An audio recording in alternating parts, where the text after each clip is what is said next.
Mr. Collins was not left long to the silent contemplation of his successful love, for Mrs. Bennet, having dawdled about in the vestibule to watch for the end of the conference, no sooner saw Elizabeth open the door and with quick step pass her towards the staircase than she entered the breakfast-room and congratulated both him and herself in warm terms on the happy prospect of their nearer connection.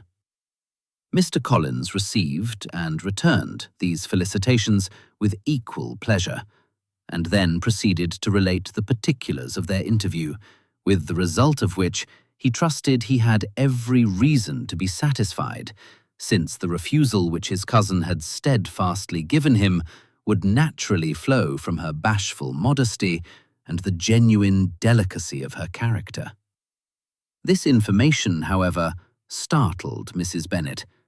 She would have been glad to be equally satisfied that her daughter had meant to encourage him by protesting against his proposals, but she dared not believe it, and could not help saying so. "But depend upon it, Mr. Collins," she added, "that Lizzie shall be brought to reason. I will speak to her about it myself directly. She is a very headstrong, foolish girl, and does not know her own interest. But I will make her know it." "Pardon me for interrupting you, madam," cried Mr. Collins. "But if she is really headstrong and foolish, I know not whether she would altogether be a very desirable wife to a man in my situation, who naturally looks for happiness in the marriage state. If, therefore, she actually persists in rejecting my suit, perhaps it were better not to force her into accepting me, because, if liable to such defects of temper, she could not contribute much to my felicity." "Sir, you quite misunderstand me," said Mrs. Bennet, alarmed. "Lizzie is only headstrong in such matters as these. In everything else, she is as good-natured a girl as ever lived. I will go directly to Mr. Bennet, and we shall very soon settle it with her, I am sure." She would not give him time to reply, but hurrying instantly to her husband, called out as she entered the library, "Oh, Mr. Bennet, you are wanted immediately. We are all in an uproar. You must come and make Lizzie marry Mr. Collins, for she vows she will not have him. And if you do not make haste, he will change his mind and not have her." Mr. Bennet raised his eyes from his book as she entered, and fixed them on her face with a calm unconcern which was not in the least altered by her communication. "I have not the pleasure of understanding you," said he when she had finished her speech. "Of what are you talking?" "Of Mr. Collins and Lizzie. Lizzie declares she will not have Mr. Collins, and Mr. Collins begins to say that he will not have Lizzie." "And what am I to do on the occasion? It seems a hopeless business." "Speak to Lizzie about it yourself. Tell her that you insist upon her marrying him." "Let her be called down. She shall hear my opinion." Mrs. Bennet rang the bell, and Miss Elizabeth was summoned to the library. "Come here, child," cried her father as she appeared. "I have sent for you on an affair of importance. I understand that Mr. Collins has made you an offer of marriage. Is it true?" Elizabeth replied that it was. "Very well. And this offer of marriage you have refused?" "I have, sir." "Very well. We now come to the point. Your mother insists upon your accepting it. Is it not so, Mrs. Bennet?" "Yes, or I will never see her again." "An unhappy alternative is before you, Elizabeth. From this day, you must be a stranger to one of your parents. Your mother will never see you again if you do not marry Mr. Collins, and I will never see you again if you do." Elizabeth could not but smile at such a conclusion of such a beginning. But Mrs. Bennet, who had persuaded herself that her husband regarded the affair as she wished, was excessively disappointed. What do you mean, Mr. Bennet, by talking in this way? You promised me to insist upon her marrying him. My dear, replied her husband, I have two small favours to request. First, that you will allow me the free use of my understanding on the present occasion, and secondly, of my room. I shall be glad to have the library to myself as soon as may be. Not yet, however, in spite of her disappointment in her husband, did Mrs. Bennet give up the point. She talked to Elizabeth again and again, coaxed and threatened her by turns.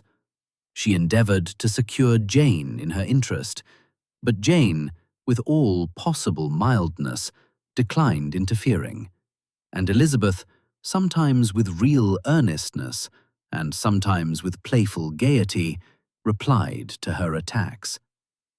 Though her manner varied, however, her determination never did. Mr. Collins, meanwhile, was meditating in solitude on what had passed. He thought too well of himself to comprehend on what motive his cousin could refuse him, and though his pride was hurt, he suffered in no other way. His regard for her was quite imaginary, and the possibility of her deserving her mother's reproach prevented his feeling any regret.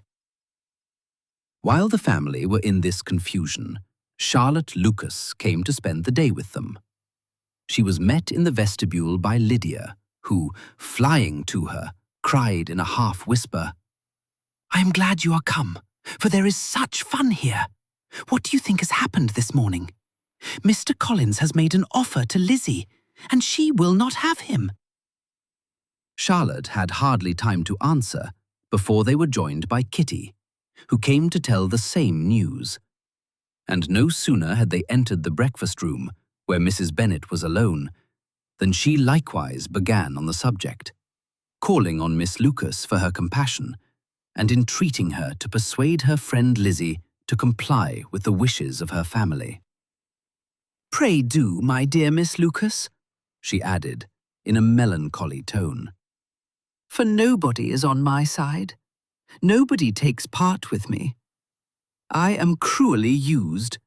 Nobody feels for my poor nerves. Charlotte's reply was spared by the entrance of Jane and Elizabeth. Aye, there she comes, continued Mrs. Bennet, looking as unconcerned as may be, and caring no more for us than if we were at York, provided she can have her own way. But I tell you what, Miss Lizzie, if you take it into your head to go on refusing every offer of marriage in this way, you will never get a husband at all. And I am sure I do not know who is to maintain you when your father is dead. I shall not be able to keep you, and so I warn you. I have done with you from this very day. I told you in the library, you know, that I should never speak to you again, and you will find me as good as my word. I have no pleasure in talking to undutiful children. Not that I have much pleasure, indeed, in talking to anybody. People who suffer as I do from nervous complaints can have no great inclination for talking.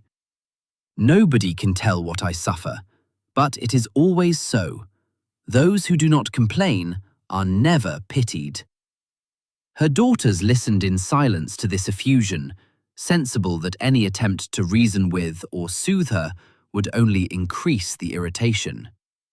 She talked on, therefore, without interruption from any of them, till they were joined by Mr. Collins, who entered with an air more stately than usual, and, on perceiving whom, she said to the girls, Now I do insist upon it that you, all of you, hold your tongues, and let Mr. Collins and me have a little conversation together.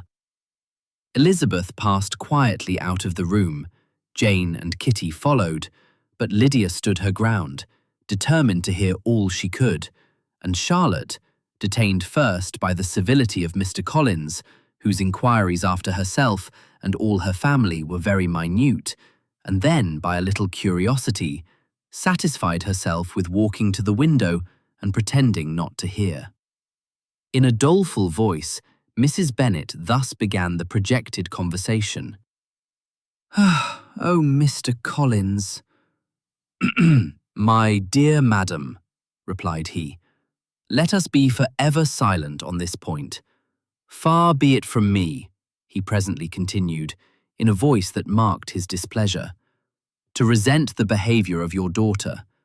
Resignation to inevitable evils is the duty of us all, the peculiar duty of a young man who has been so fortunate as I have been in early preferment. And, I trust, I am resigned. Perhaps not the less so from feeling a doubt of my positive happiness had my fair cousin honoured me with her hand, for I have often observed that resignation is never so perfect as when the blessing denied begins to lose somewhat of its value in our estimation. You will not, I hope, consider me as showing any disrespect to your family, my dear madam, by thus withdrawing my pretensions to your daughter's favour, without having paid yourself and Mr. Bennet the compliment of requesting you to interpose your authority in my behalf.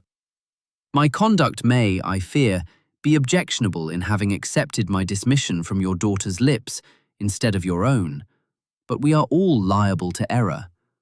I have certainly meant well through the whole affair. My object has been to secure an amiable companion for myself, with due consideration for the advantage of all your family. And if my manner has been at all reprehensible, I here beg leave to apologize.